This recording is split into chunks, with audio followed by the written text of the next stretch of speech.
សំណួរតើសមាគមប្រជាជាតិអាស៊ីអាគ្នេយ៍ហៅកាត់ថាអាស៊ានត្រូវបានបង្កើតឡើងនៅឆ្នាំណាមានគោលបំណងអ្វីខ្លះតើប្រទេសកម្ពុជាបានចូលជាសមាជិកពេញសិទ្ធិនៃអាស៊ាន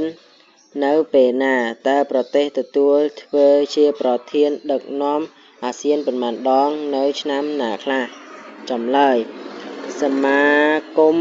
ប្រជាជាតិអាស៊ីអាគ្នេយ៍ហៅកាត់ថាអាស៊ានត្រូវបានបង្កើតឡើងនៅឆ្នាំ1967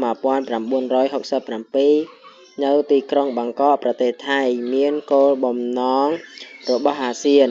ជំរុញឲ្យបានសន្តិភាពនិងស្ថិរភាពក្នុងតំបន់តាមរយៈការគោរពយុត្តិធម៌និងគោរពការ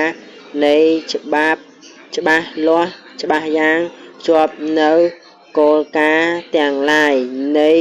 ធម្មនុញ្ញសហប្រជាជាតិការពារសុខភាពនយោបាយនិងសេដ្ឋកិច្ចក្នុងតំបន់តទល់នឹងគូប្រជែងមហាអំណាចធំៗជាវេទិកាមួយដល់សម្រាប់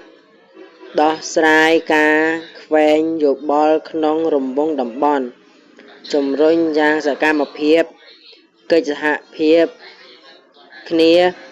និងការជួយឧបត្ថម្ភគ្នាទៅវិញទៅមកលើការក្នុងវិស័យសេដ្ឋកិច្ចសង្គមគិច្ចវប្បធម៌បច្ចេកទេសវិទ្យាសាស្ត្រនិងរដ្ឋាភិបាល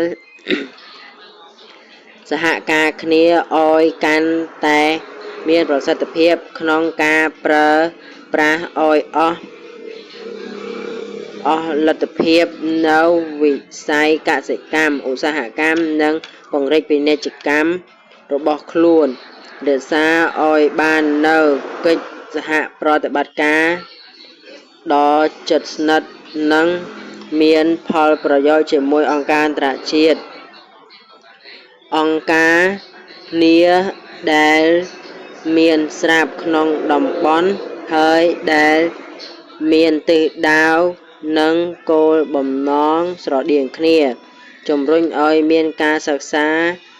អំពីតំបន់អាស៊ីអាគ្នេយ៍ជំរុញការអភិវឌ្ឍខាងផ្នែកសេដ្ឋកិច្ចសង្គមនិងវប្បធម៌នៅក្នុងតំបន់ធ្វើសហមាតកម្មប្រទេសក្នុងតំបន់ឲ្យមានអភិវឌ្ឍប្រហាក់ប្រហែលគ្នាតាមទិសស្លោកអាស៊ានសហគមន៍មួយវាសនាតែមួយ